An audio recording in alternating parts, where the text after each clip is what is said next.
Thanks for hanging in this long. We're coming round the stretch to the end of episode 72, edition 72, or week 72. There you go. Gotcha. Or volume 72. I don't think we've used volume yet. No, I think that's a new one. Alright. Oh, it took us 72 volumes. Look at that. We're now. You've seen Raw Review, Midweek Wrap-Up, and the SmackDown Run DZ. And a Hell in a Cell review, which you can find all those videos in the playlist. Up there. It's the indie news. You're welcome. Where we take time out of our busy, unbusy, not super important schedule to talk about the guys who we love to watch because they're the up-and-coming spirits of professional wrestling, and not even in that much of a way because a lot of these guys have been wrestling for just as long as anybody who's in the WWE roster nowadays, it seems like. Really what it is we're taking time out of our WWE schedule to talk about everybody else. All these great guys who you should all just stare at. Give them your money, buy their t-shirts, go to their shows, support them. I'm glad you kept going. Cheer for them. You started with staring at them. That's creepy.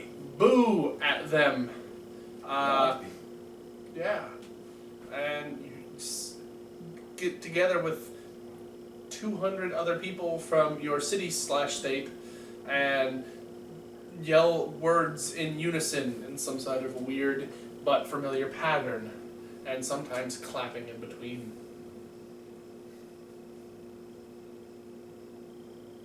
I wish there was an easier word for that.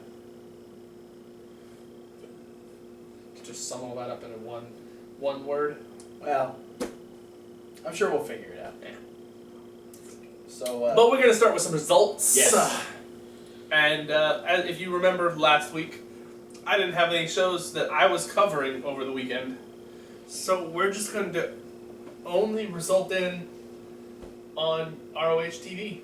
That's all we're going to do. So, for those of you that plan on watching Destination America. Destination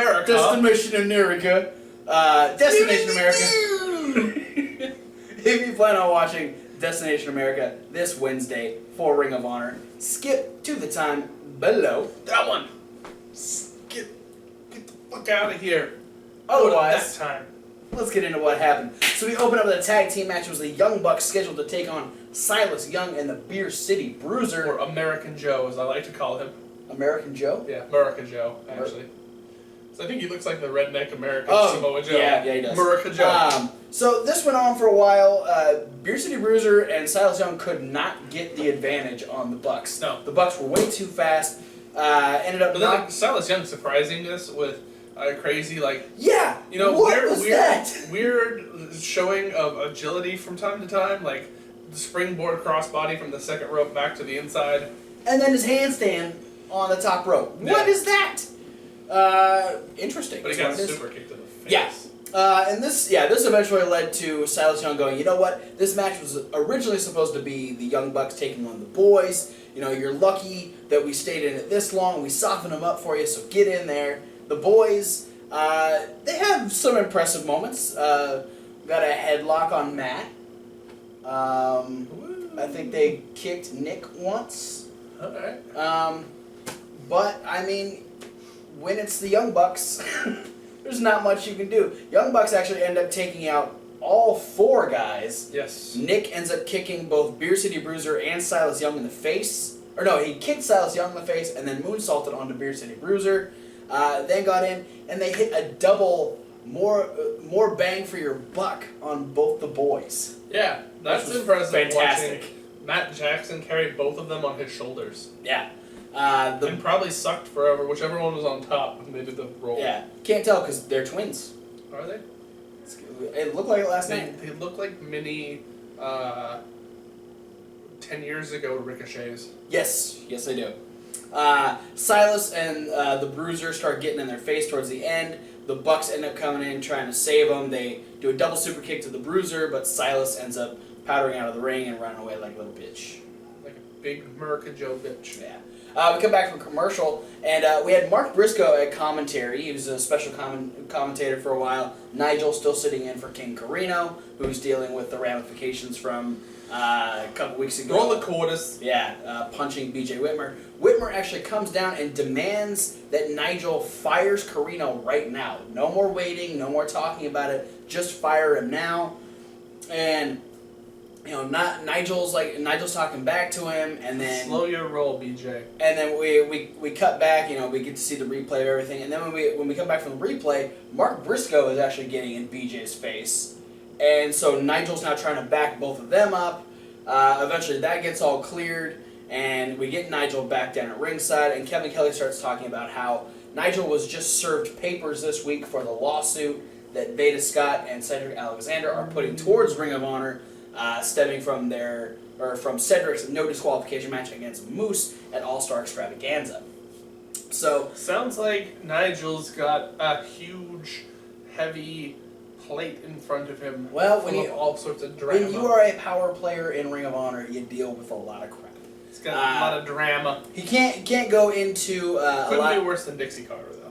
Probably not. He can't go into a lot of details about it due to legal issues, but he is addressing the situation. And you know what? Cedric and Veda, they signed the contract, so it's looking like ROH is probably on the winning side of this lawsuit. Yeah, you signed your name on the dotted line, and you're in it whether you like it or not.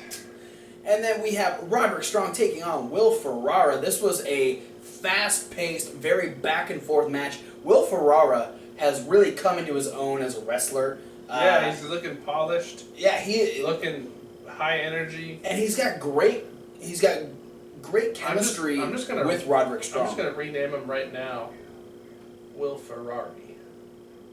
That's not bad because he can go, but he can't go when Roddy starts getting aggressive.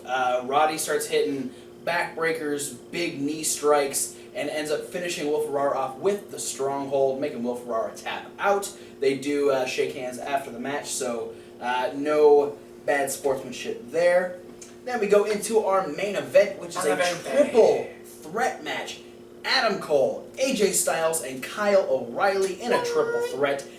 All of them coming out with their respective teams. We got the Kingdom out there. We got the Young Bucks. And we have Red Dragon's Bobby Fish and Michael Elgin out there as well. Yeah, Fish and a man, baby. But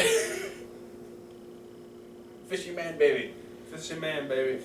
Jay Lethal on commentary. Yes, Jay Lethal on commentary. There's a lot of extra stuff going on. Jay Lethal is a commentary because the number one contender, AJ Styles, is in the match. Yes. So he's out there to scope out his competition. But before the match starts, Nigel says, you know what? I know no one's going to like me for this, but I got to send the Young Bucks back.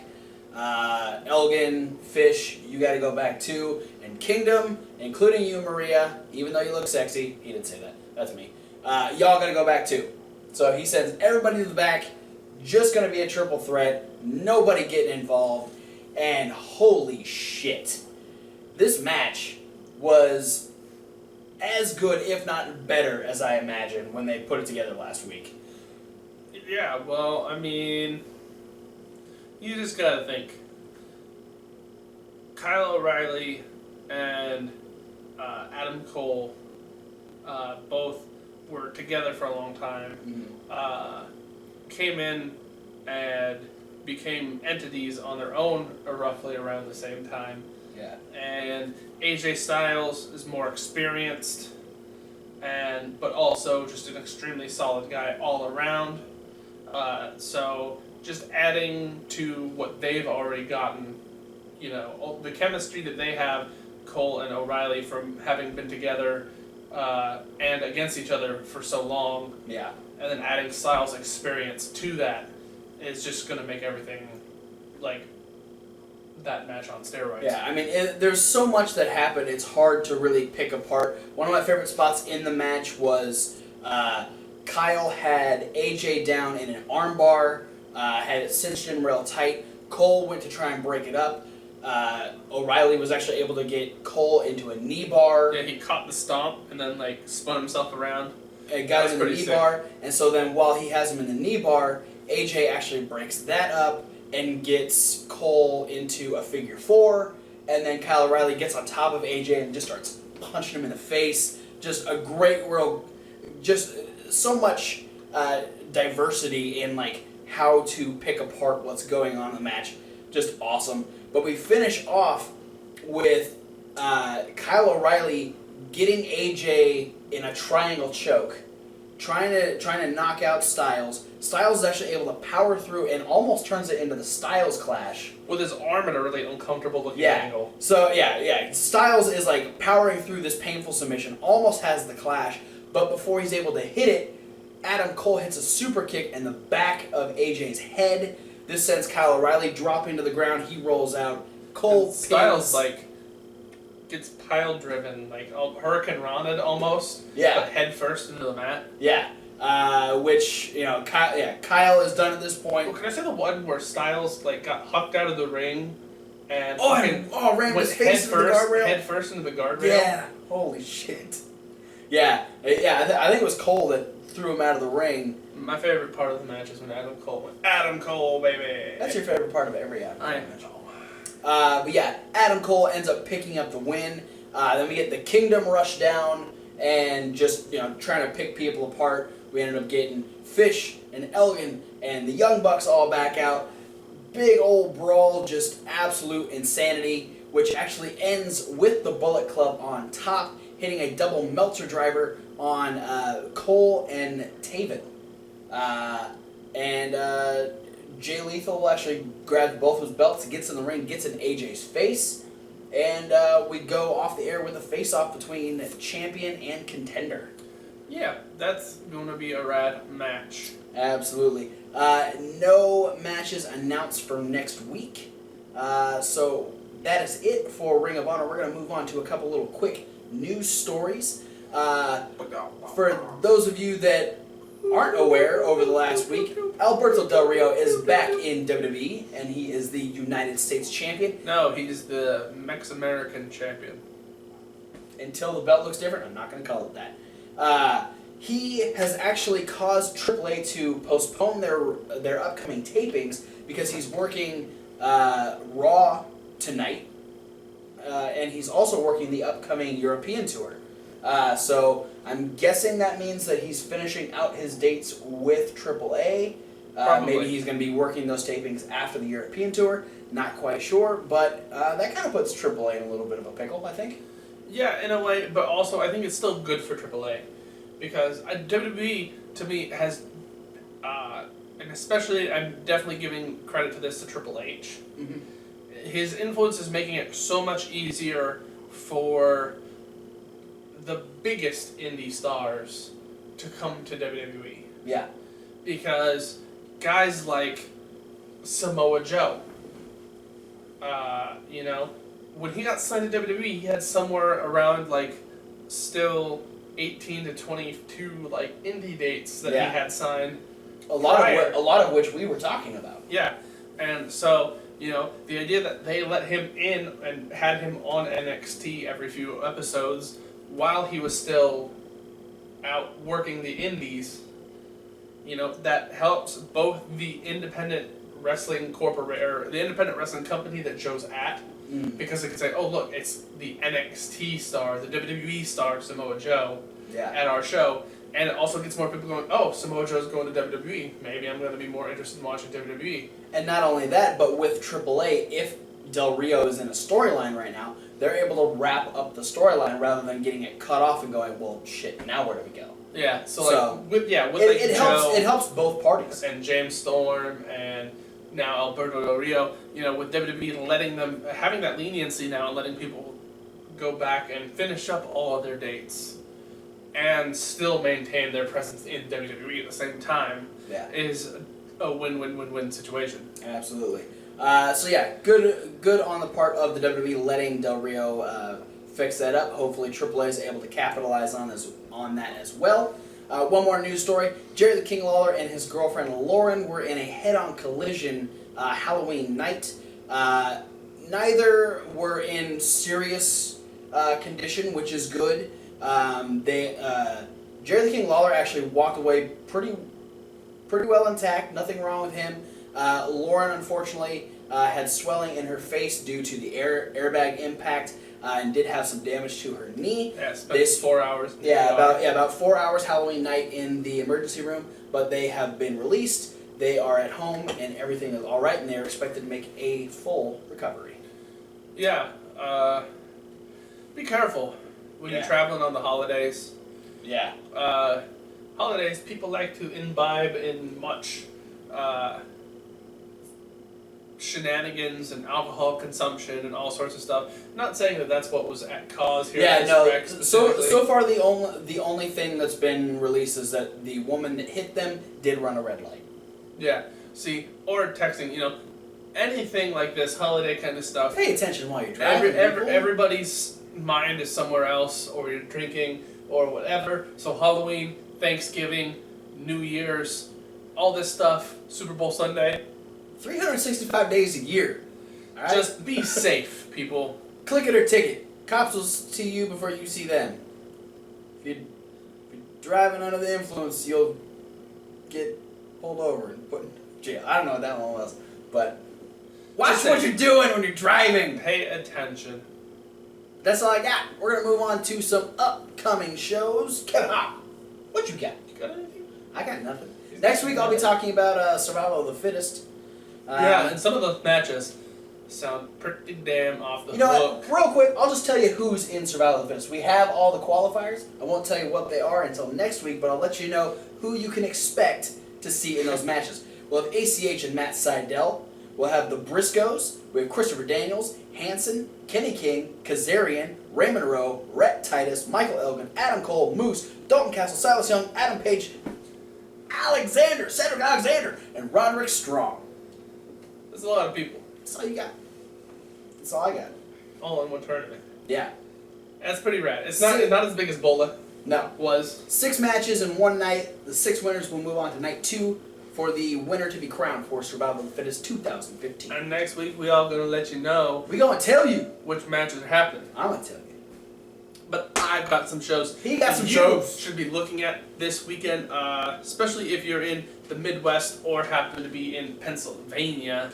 We got AAW's Never Say Die in their on and off stomping grounds, Marionette Park. We got 3 matches announced. We've got Team Tremendous making their AAW debut. Nice. And they're going to be facing the Hooligans for the AAW Tag Team Championships. Wow. This is coming in right with a title match, huh? Yeah. And we've got a one-on-one match that we've seen happen on multiple occasions in Ring of Honor. We have Michael Elgin taking on Tommaso Ciampa. That's gonna be a good one. These guys have really good chemistry and in the most physical and intense fashion possible. Yeah, I think this was actually one of the last feuds that Ciampa had before he left Ring of Honor. And then we have a 4-way elimination match that the winner will face Ethan Page for the AAW Championship at Windy City Classic in November. Ooh. It's going to be Lewis Linden, Trevor Lee, Silas Young, and Eddie Kingston.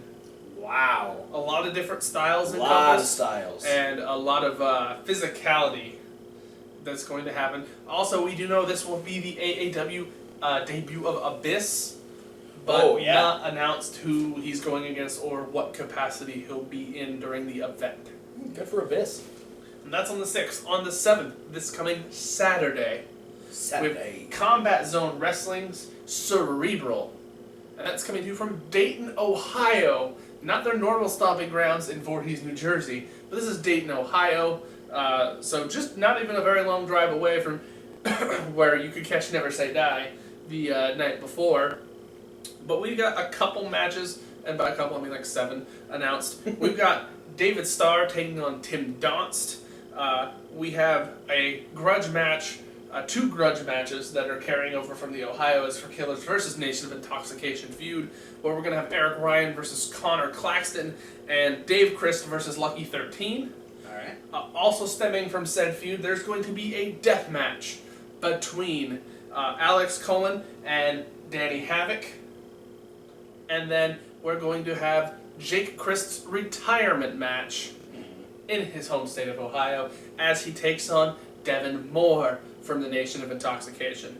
That's why they're in Ohio. Yes. We also have the Wired Championship on the line as the new Wired Champion Joey Janela defends against Chainsaw Joe Gacy, and the CZW World Championship will be defended when Matt Tremont takes on the owner of CZW, DJ Hyde. Well, all right. Also on Saturday, like I said, if you're in Pennsylvania and CZW is not your speed, kind of like this guy over here, CZW is not usually his speed. Yeah, not always. But I know he does like himself some Chikara. Chikara! And we're going to be winding down this season in Chikara. We have the last two events before the finale this weekend. The finale in the first weekend of November, I believe. We're going to be in Reading, PA. They haven't had a Chikara show in the first quite weekend some in time. December? Yeah, December. That's what I meant. I don't know what month we in. We in November, sucker. Halloween was yesterday. Or 2 days ago when this is posted. Yeah. But yeah, Reading hasn't hosted a Chikara show in a long time, and they're huge fans of Chikara, so they're back there Awesome. for key decisions. We've got four of the last 7 COTI matches. 7 left. 7 left. So we're going to have a COTI tag team match. All right. We're going to have Ophidian and Argus of the Snake Pit taking on the Crown and Courts, Kimberly, and El Hijo del Ice Cream. That motherfucker.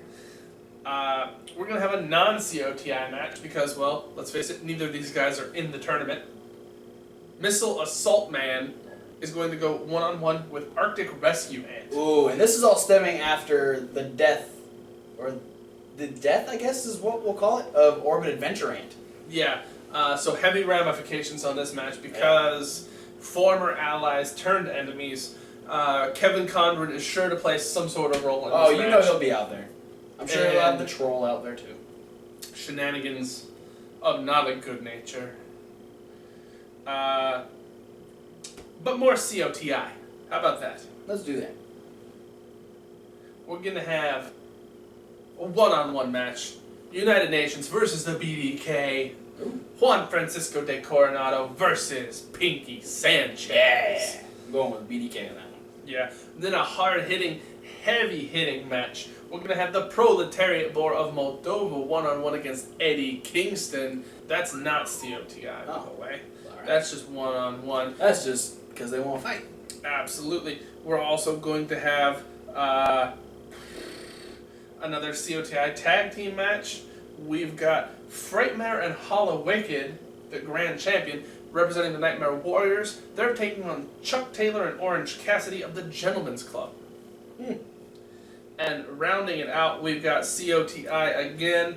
4 against 4 Atomicos. This is the big one. We've got all 4 members of the Wrecking Crew, Devastation Corporation, and Jaka versus the Arcane Horde, OLEG the Usurper, both members of the Batiri, and a mystery partner picked by Ultramantis Black as a replacement because he's injured and cannot compete. And can we give them a little spoiler or a look into who that might be? Like, we could put a link down in the description.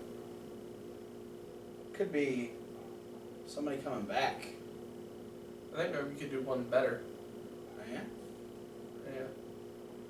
But they're going to have to think fast. Okay. I don't think he's going to hang around for long. Get him, get him, get him!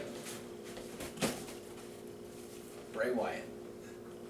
Nope, and if you missed that, you can go back and rewind and try and pause it while it's in midair. Yeah. But it's not Bray Wyatt. But that's a big one. And we got the next day on the Sunday the 8th. On the Sunday the 8th. Chikara again! What he said, and this is going to be Babylon Springs. This is coming straight from Philadelphia, northeast Philadelphia, at the Chikara Wrestle Factory. Ooh. Yeah. We're going to start things off with a 4-corner elimination tag team match. And we know with what we've seen, the Punk Rock All-Stars, last time we had one of these matches, Those are some interesting looking dudes. they got all 3 points in one of these matches. So this match could potentially make any one team the #1 contenders for the tag titles in one match. Because any team could win all 3 points. It's true. It's happened before. Could happen again. We know 2 of the teams. Oh. We know one of the teams will be the Osirian Portal. Yeah! That's And my then pick. there's a question mark team. And then there's a second question mark team. I never like question mark teams. They're usually and then the fourth team is the Throwbacks. Ooh! Alright. So we're going to have the Throwbacks and the Osirian Portal, two of the most experienced teams in Chikara currently. I dig it. Put together. Dig it! Yeah. And then a COTI one-on-one match. Putting Dasher's Dugout versus the BDK. We're going to have Heidi Lovelace, the current Young Lions Cup champion, and she's going to be taking on Soldier Ant. We also have former partners going one-on-one in non-COTI action. It's going to be Jaka versus OLEG the Usurper. Ooh. One-on-one. That'll be a brawl. And then COTI action. This one is one that I'm surprised we haven't seen yet, and it's one I was looking forward to when I heard about this whole big tournament and how the team's laid out. We're going to have a one-on-one match pitting the Battle Hive versus the Nightmare Warriors. Oh. We're going to be having Fire Ant go one-on-one with Silver Ant. Oh, yeah. Silver Ant's in a whole different mentality now with kind of aligning himself more so with Hallowicked and Frightmare. Yes. And one more COTI match to round out the entire 90-match tournament. Last match. We're going to have in some capacity 3, 2, or 1 members of the Wrecking Crew versus the equal number of members of the United Nations.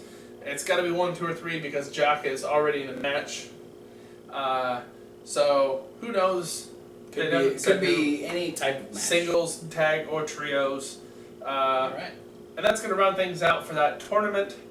And then we're going to have the Campeonatos de Parejas, NRG, defending the titles against the Punk Rock All-Stars, making their, I guess, second-ish appearance in Chikara. Their first appearance was encompassing the entire Midwest tour. Right. Was when the Punk Rock All-Stars first showed up in Chikara. They're coming back to Philadelphia this weekend to try and win the tag team championships. So next week we could have new tag team champions, and we'll know which team wins Challenge of the Immortals. Absolutely. Big stuff happening in Chikara, coming up on the finale. Yes. And that's all that I've got for upcoming events. You don't have any events upcoming I got this nothing. I'll be weekend. talking more in depth on Survival of the Fittest next week. Global Force, where's your results, you fuckers? Yeah. Here in Kingsland, Norfolk, England. You know, I looked on, PW Ponderings. We appreciate what you've been doing, but they're not there. I scoured Twitter. I went to Tumblr. I went to every link on Google I could possibly, well, not every link, but all the ones that said 10/30/2015, and got nothing. I know that Jeff Jarrett did a strut. What's the biggest thing that happened at your show? Well, there was a replacement made at some point. Oh yeah, Andrew Everett it. ended up having some issue with his shoulder. He was supposed to face Trevor Lee, and instead Trevor Lee went against Tyler Bate from Team Attack or Fight Club. Yeah, Fight Club. Fight Club from King of Trios. So I'm sure the match was awesome. Yeah. But yeah, Andrew Everett unfortunately hurt himself, and so get better, Andrew Everett. Yeah. So thanks for watching episode 72. Be sure to like, favorite, subscribe. Click all damn links underneath. There's lots of links because the first set of links, well, we'll have a link for more of a spoiler on who might be coming back to join the Archane Horde. But there's links to all the people that we just got done talking about. And other people too. Yeah. ProWrestlingGorilla.com. ROHWrestling.com. CZWrestling.com. ChikaraPro.com. LookMonoFans.com. Shimmer.blogspot.com. And lots more. And then below that are all of our links. All 10 of them. We got 3 Twitters. What? We got a Facebook. We got 2 Tumblrs. Yep. We got an Instagram. What? We got a Reddit. Yeah. And we got 2 emails. Off the chain. How many links we got? We got 10. We got 10. 10. We got a perfect 10. We got a Todd Dillinger. We got link. a Ty Dillinger down there. Yeah, so encompassing, we've got like 150 links for you to check out. Up there. Down there, actually. 150? I'm just rounding. You're rounding way the fuck up there. Thanks for watching. No rules Be sure to join us for episode 73, week 73, volume 73 next week. We'll be having Thomas's top 5 from the month of October. That's like this many. We'll also be having all of our usual videos, Raw Review, Midweek Wrap-Up, SmackDown Rundown, and Indie News, all of which from this week you can check out up in that playlist just to the left, or your right, of Kevin Hawk. So thanks for watching, and we'll see you at whatever video you decide to watch.